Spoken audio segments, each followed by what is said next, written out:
to our 2024 second quarter market commentary update. My name is Luke Kraft, Senior Partner and Financial Advisor. For those that I have not yet met, I help run our Brookfield Office and currently serve as the President of the Financial Planning Association of Wisconsin. We get started with a familiar graph. This is an update to the same chart we have shown in the past two quarterly videos, but explains a big part of what's been driving the markets since last fall. This chart showing the federal funds rate and the Federal Open Market Committee forecasts for the federal funds rate going forward. The Federal Open Market Committee, often referred to as the Fed, consists of 12 members and is led by Jerome Powell. Coming into this year, with inflation numbers coming down, the market expectations were 5 to 6 rate cuts in 2024, as this chart shows in our quarterly one video. Here we are in the second quarter, and we have still not seen a single rate cut. The economy continues to be strong, unemployment low, and inflation stickier than most had thought. As the chart shows, market expectations have now been revised. Market expectations are for 1 to 2 rate cuts in 2024. This has led to some of the market volatility that we have seen in the second quarter. Why does it matter? The federal funds rate affects interest rates overall. Interest rates can either improve economic growth or constrict it. Obviously, higher rates tend to slow the economy. A great example of this is mortgage rates, right? Everybody remembers when mortgage rates were 2 or 3%. Well, as mortgage rates have climbed to now 6 to 7%, this has slowed the pace and ability of Americans to buy and refinance homes.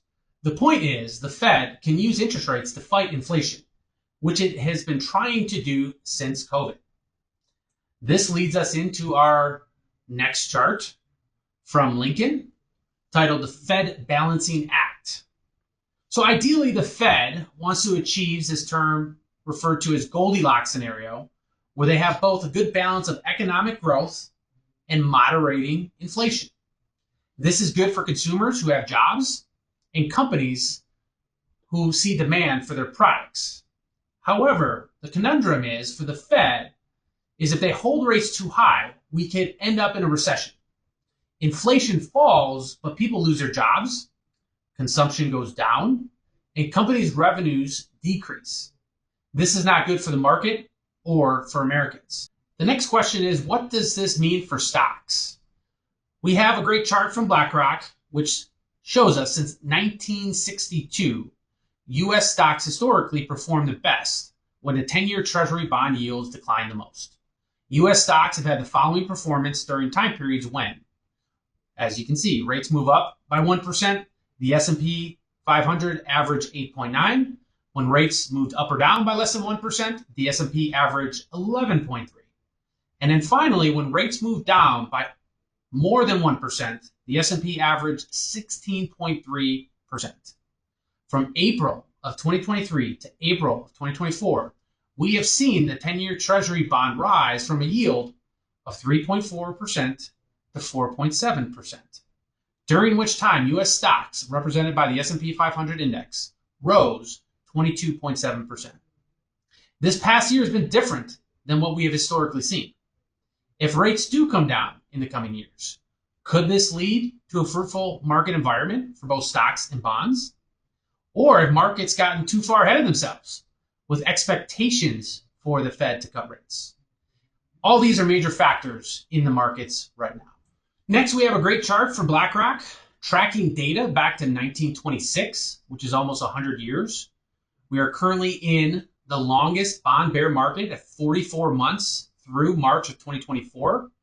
This is more than twice as long as the second longest bear market that ran from May of 1958 to March of 1960 at 21 months in length.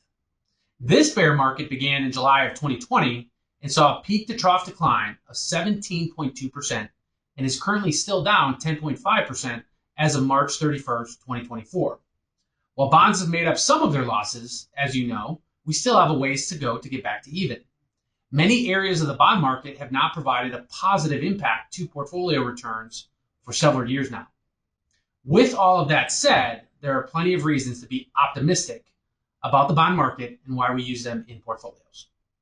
Next, we have a great chart from Russell Investments, which really helps us to understand the impact of these changing rates, changing interest rates. So what this shows is the U.S. aggregate bond index yield from January of 2021 through December of 2023. This is a period, if you remember, where we saw yields go from a little over 1% to over 5% in the fall of 2023, and then finished 2023 right around 4.5%. It also shows duration. Duration is a measurement of a bond's interest rate risk that considers a bond's maturity, yield, coupon, and call features. Generally speaking, just a rule of thumb, for every 1% move in rates, duration will show us how much price return you might expect as a result. So at the end of last year, the U.S. aggregate bond index had a duration of 6.2. As yields fell in the fourth quarter of 2023, we saw bonds appreciate in price.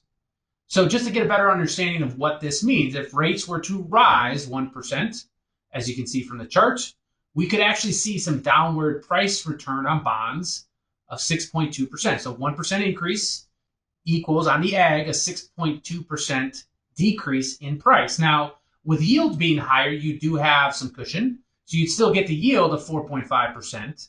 But given the price loss of 6.2, you'd have a total return for a loss of 1.7. Now, if rates don't change, and obviously you're just collecting a coupon, there's not a massive change in price, your total return would be right around 4.5%.